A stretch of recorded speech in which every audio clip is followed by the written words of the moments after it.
आपको सीधे अब गांधीनगर लिए चलते हैं अमित शाह, क्योंकि वहां पर मौजूद हैं। 2 दिवसीय कार्यक्रम उनका संबोधित कर रहे हैं। नरहरिभाईना जीवનમાં પણ આયા, પરંતુ સતત કાર્યરત રહી કોઈને કોઈ માધ્યમથી સમાજની સેવા કરવી, લોકોની સેવા કરવી અને સમસ્યાઓનું નિરાકરણ કરવું બહુ ઓછા લોકો કરી શકતા હોય છે। નરહરિભાઈ, તમે એને સાતત્યપૂર્ણ તરીકે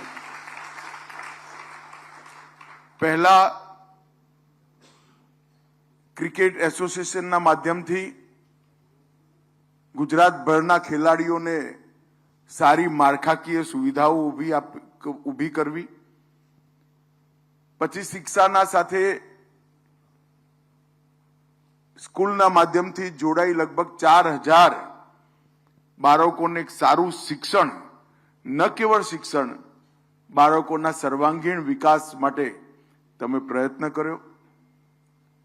ઘરડા ઘર પોતાના વતનની અંદર આ હોલ બનાવવાનો, અન્નપૂર્ણા ટ્રસ્ટ અનેક ગતિવિધિઓ સાથે જોડાયા પછી અંતે માતા પિતાની સ્મૃતિમાં આ હીરામણી આરોગ્યધામનું નિર્માણ એ ખૂબ અભિનંદનીય અને જેના માટે નરહરિભાઈને અભિનંદન આપવા પડે એવી ગતિવિધિ છે। આપણે સૌ જાણીએ છીએ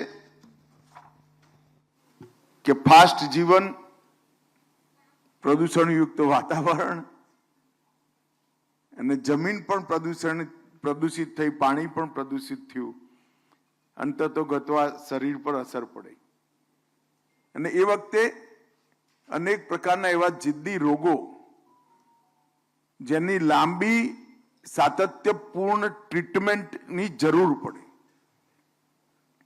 અનેક પ્રકારની થેરેપી, ડાયાલિસિસ, ફિઝિયોથેરેપી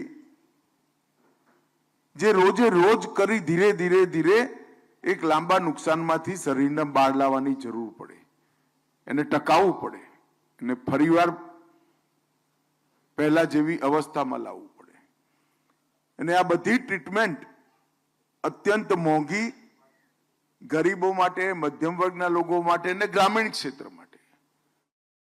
गुजरात दौरे पर अमित शाह को आप सुन रहे थे। करोड़ों की सौगात आज गुजरात को मिली।